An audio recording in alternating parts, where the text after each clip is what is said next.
Ya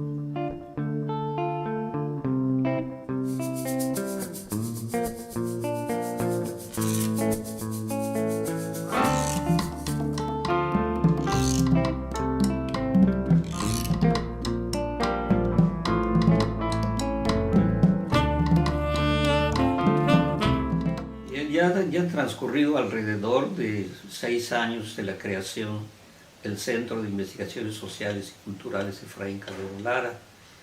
El promotor de esta idea pues fue Pedro Quijano, que fue la mano derecha de Efraín Calderón Lara, y él nos fue invitando a varios de los que estuvimos en el movimiento y en esa generación, y de esta manera se conformó la asociación, y cuyo objetivo precisamente es evitar que el legado de Efraín quede en el olvido y que sus ideales pues pasen a las generaciones contemporáneas, porque la lucha aún continúa y las condiciones sociales también lo ameritan.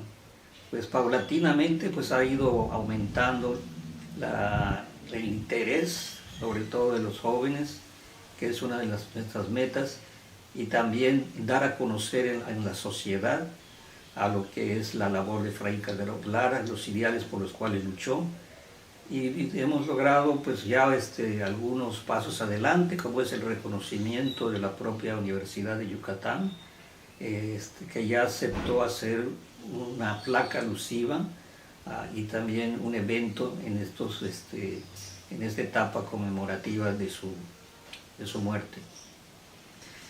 Pues nosotros acompañamos a algunos de los movimientos previos a su asesinato. Yo recuerdo que cómo se constituyó muchas organizaciones sindicales. Nosotros apoyamos la formación del sindicato de trabajadores manuales y administrativos de la Universidad de Yucatán. Incluso el primer dirigente sindical era el conserje de la Facultad de Antropología. Y en eso lo acompañamos en muchos estos movimientos, como mucha gente, no solo en mi caso, mucha gente, porque él lo que hacía era despertar la conciencia, en una época también muy difícil porque había un control férreo del Estado, que de una manera corporativa tenía el control sobre todas las organizaciones sindicales, sobre todo las oficiales. Y estas organizaciones pues no veían con buenos ojos que se generaran sindicatos independientes, que eran prácticamente los mismos, a pesar de que era una lucha totalmente legal, a pesar de que trataron de coartar su actividad ofreciéndole prebendas, puestos públicos, dinero. Esto no melló sus ideales, y como en mi caso muchos estudiantes, amas de casa y obreros apoyaron esta trayectoria y esta lucha de Efraín. Entonces allí hicimos las brigadas de Jacinto Canec para ayudar en las zanjas, y tuvieron agua potable y tuvieron energía eléctrica. Ya Efraín para entonces él ya nos insiste y nos dice: ¿y ustedes dónde se reúnen? No, pues nos reuníamos una vez un poco clandestina en el sindicato Corraleros, pero la mayor parte lo hacíamos en el sindicato de los electricistas, que estaban en la 61 con 44 y 46. Y la otra parte, como ya habían miembros del Jacinto Canec que eran de la Facultad de Antropología, como Miguel, como Manuel y como Carlos Castellanos, pues entonces ellos tenían el Museo de Antropología, que está aquí pegado al remate, el museo que está en Paseo Montero. Entonces, Palacio Cantón. Del Palacio Cantón. Entonces el Jacinto Canec, pues estudiante normalista, ya casi egresados y universitarios, creo que por esos años todavía estaba el magista Alfredo Barrera Vázquez, ¿no? Y yo quiero pensar, no tengo elementos, pero pues él abraza la causa indígena, es un investigador, ¿no? Entonces él no podía desdeñar lo que estábamos haciendo. De manera que nos toleraban, nos reuníamos en la parte alta ahí palacio, varias veces. En una de esas veces asistí a Efraín, y en una de ellas nos da la noticia que él ya había egresado a la facultad, iba a ingresar también a inscribirse en la Facultad de Economía, pero él ya quiere litigar, ¿no? Y como quiera que sea, ya conseguimos, pues mi familia, él reconocía, no tiene manera, y tengo ya un despacho que va a estar en la 59 con 68 y 70, frente del Sindicato de Filarmónicos, Santiago. Y ya nos invita formalmente, o prácticamente él, formalmente y de manera real, él ya era parte del Frente Jacinto Canino. Eso nos impulsó y nos dio desde luego mucho gusto, porque bueno, tener de juventud, en la juventud, un abogado, pues era algo que nunca pensamos, ¿no? Claro, él estaba saliendo de la facultad, estaba haciendo sus pininos, desde luego, ¿no? Y ya aceptamos, hacemos una reunión, acordamos utilizar el despacho de Efraín como sede del Frente Cultural Independiente Jacinto Canino. Allí estuvimos, allí fue la sede. Tengo que decir, son muchos elementos fundados, quizás otros que vayamos a entrevistar o que se vaya a entrevistar más adelante, yo espero. Pero Efraín, hay algunos documentales que hablan un poco de lo que, un poco el crecimiento rápido. Efraín es pequeño al edad. Pero Efraín como estudiante, él tiene o adopta una actitud de clase, sin que él estrictamente lo hable o lo recite, ¿no?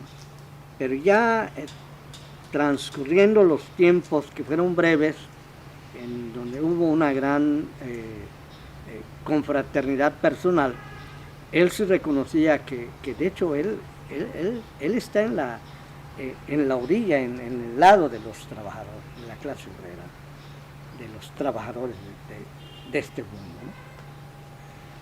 Y entonces vino esa enorme afinidad, ese abrazamiento mutuo, no solamente personal, sino como frente, ¿no? Él sí consideraba al Frente Cultural como tal. Entonces él va a la colonia y ve el trabajo que hacemos, y eso lo entusiasma. Y bueno, para él, el frente, el partido para él era el Frente Jacinto Canino.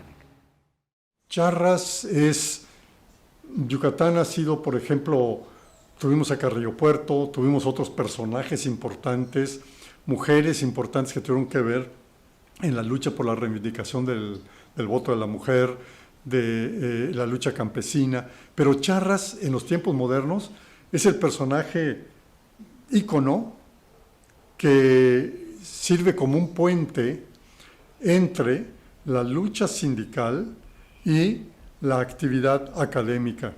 Me parece que el tema de Charras es fundamental para que los jóvenes estudiantes vean que sí es posible ser agentes de cambio, desde tus aulas, desde lo que aprendes. Charras creyó en lo que aprendió en la Facultad de Leyes y a partir de eso fue consecuente con eso. Charras tal vez es el ejemplo más claro de un estudiante universitario que es consecuente con lo que aprendió en la academia y lo transformó en su propia ideología, una ideología personal que lo llevó a la muerte. Un hombre intransigente que no negoció, no transó con el establishment, no transó con el gobierno, en esa época el gobierno priista, y que bueno, el ser consecuente con sus ideales lo llevó a la muerte, pero lo hizo trascender en la historia. ¿Cuántos personajes que han traicionado sus propios ideales están cómodamente sentados en una oficina ganando un sueldo y que a final de cuentas, pues la historia los va a enterrar? A final de cuentas la historia va a decir si una persona fue realmente consecuente o no con su manera de pensar. Hola, mi nombre es Mitsuri Pacheco Zapata. Soy antropóloga social, egresada de la Universidad Autónoma de Yucatán. Y bien, pues lo que yo pienso de Efraín Calderón Lara es que es una persona que ha tenido como una participación muy importante dentro de la lucha o en la historia de la lucha de Yucatán, ¿no? Y me atrevería a decir también que en la península de Yucatán. Como estudiante en su momento, ¿no? Por supuesto como pasante, su compromiso con la sociedad yucateca, con los trabajadores, las trabajadoras, campesinos, fue muy significativa, ¿no? Y definitivamente fue un parteaguas en las discusiones sobre la importancia de como estudiantes y como egresados, como profesionistas, involucrarnos de lleno, ¿no? Y tener un compromiso pues muy férreo a la lucha, a la vida misma, a la dignidad laboral, a la dignidad por la tierra, por nuestros derechos laborales y pues por supuesto humanos, ¿no? Creo que el hecho de tener presente a figuras y a personas, ¿no? Y a legados como el de Efraín Calderón Lara nos invita también a seguir pues preservando y cuidando y protegiendo la vida, ¿no? ¿Qué tal? Mi nombre es Carlos Suárez, soy estudiante de antropología de la UADY. Y pues creo que la memoria de Efraín Calderón Lara, el recordar las luchas que él dio, las luchas que acompañó de la clase trabajadora, de los campesinos, de todas las personas que cargan sobre sus hombros todos los días al país, ¿no? Al Estado, a la propia sociedad, pues a él defendió muy valientemente esas causas como un estudiante de Derecho, poniendo al servicio del pueblo trabajador sus conocimientos. Yo creo que esa es una de las grandes enseñanzas que nos deja Efraín a nosotros como estudiantes, ayudándonos a entender qué podemos hacer nosotros por la sociedad que nos rodea. Muchas veces nos meten la idea de que la única forma que podemos hacer un cambio en el mundo es estudiando, solamente estudiando, encerrándonos en un libro, en una oficina, en un cubículo en la escuela, pensando en que con eso, con algún título, solo así va a cambiar el mundo. Y pues casualmente de la mano de los empresarios, que es lo que nos enseñan en la escuela. Pero nosotros, viendo el legado de Efraín, podemos ver que eso está muy lejos de la realidad, de un camino real para hacer un cambio auténtico, un cambio genuino. No importa dónde nos encontremos nosotros, si nosotros tenemos acceso a la educación en algún nivel, todos esos conocimientos podemos emplearlos para el servicio de la sociedad, de las personas trabajadoras. Y eso de ninguna manera tiene que depender de algún título o algo así, sino eso depende de la voluntad, de la iniciativa que nosotros tengamos. Y pues bueno, de ello nos dieron muchísimos ejemplos, tanto Efraín como muchas otras personas, mujeres y hombres, estudiantes, trabajadores que dieron la lucha en ese momento y que hoy la siguen dando todos los días. Buenas tardes, soy Yerili Brito. Actualmente estoy cursando la carrera de Biología Marina en la Universidad Autónoma de Yucatán y estoy cursando el 7º grado. Bueno, hablando de Efraín Calderón Lara, yo creo que la importancia de él va más allá, ¿no?, de ser un estudiante directo de la UADY. Yo creo que para todos los estudiantes es un ejemplo de lucha de cómo nos podemos unificar con un mismo fin, en este caso, ¿no?, la defensa, ya sea que lo queramos ver como de derechos básicos de la vida o de la dignidad. Yo creo que él en su lucha, en todo su camino, nos mostró que tanto estudiantes como trabajadores nos podemos unir para un mismo fin, en este caso la defensa de nuestros derechos, ¿no? Yo creo que va más allá de solo una conmemoración o un recuerdo de su nombre. Yo creo que para los estudiantes actualmente a veces nos falta mucho, ¿no?, ese ímpetu de creer que podemos cambiar como estudiantes algo en nuestro alrededor, ¿no? A veces en la academia nos ponen este mensaje de que hay que graduarnos para poder cambiar nuestra situación actual, ¿no? Y yo creo que él es un claro ejemplo de que entre generaciones podemos hacer estos cambios, ¿no? Nosotros como estudiantes aportando a lo que son los el conocimiento y la experiencia de los trabajadores, podemos hacer este cambio, ¿no? No hay que esperar, bueno, hasta tener un título para poder impactar positivamente en nuestro alrededor. Yo creo que actualmente todos los estudiantes, ¿no? necesitamos algún ejemplo, ¿no? en el cual basarnos para poder direccionarnos, ¿no? Muchas veces queremos como juventud, y es lo normal, generar un cambio, pero nos ponemos a pensar cómo hacerlo, ¿no? Y no nos damos cuenta que nosotros mismos podemos hacer este cambio. Yo creo que actualmente es importante recuperar la memoria como estudiante y como persona de Efraín Calderón Lara, ¿no? Como un estudiante que se iba a graduar de Derecho y como persona que, bueno, siempre creyó, ¿no? que la defensa de los derechos de los estudiantes y los trabajadores, a final de cuentas, era por un mismo fin, ¿no? Que es una vida mejor y más digna. Hola, ¿qué tal? Mi nombre es Samuel Pech, también conocido como Rapech. Me dedico a hacer hip hop, a hacer rap, música, y también soy estudiante de Derecho en la UADY. Misma escuela donde estudiaba Efraín Calderón Lara, el Charras, mejor conocido como el Charras. ¿Qué representa para mí el Charras? Pues resistencia. No es un personaje solamente, no es una persona que hizo muchas cosas, lo leo y ya, no, sino que su legado permea hasta la actualidad y nos motiva, nos inspira a luchar en muchos ámbitos, en muchas áreas, ¿no? Puede ser desde la música, desde el mismo derecho, desde cualquier área de estudio científico, la antropología, por ejemplo, muchas ciencias sociales, ¿no? Nos inspira a luchar en el arte, en el teatro, etc. Yo creo que eso representa el Charras. No solamente es una persona que ha quedado en el olvido, sino que su legado ha llegado hasta nosotros.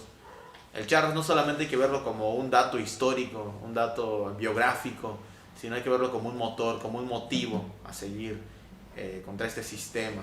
Algo muy triste es que la propia universidad, tu propia casa de estudios te olvide cuando fuiste una persona que justamente ejerció la carrera no solamente con vocación, sino con pasión. En el caso de la universidad es muy doloroso ver que se le dé más cabida, se acapare más a otros tipos de eventos que al hecho de recordar, homenajear a una persona como Efraín Calderón, como el Charras. Justamente yo creo que si la universidad está empezando a darle un poquito de renombre, reconocimiento, no es porque ellos quieran, sino es por la presión que diversos grupos, compañeros, camaradas, compañeras están haciendo. Gracias a ellos es que en la universidad podemos lograr pues este reconocimiento para él, porque de otra forma yo pues sí considero que simplemente si por ellos fuera se le dejaría en el olvido, porque no conviene que alguien como el Charras sea reconocido y recordado. Eso es cierto, es claro y es triste, pero lo que es feliz y lo que es emocionante y reconfortante es que hayan personas que estemos presionando, que estemos creando material, que estemos dando difusión, haciendo eventos, campañas, recabando firmas, ¿no? Para lograr pues que la universidad le dé el reconocimiento que el Charras se merece.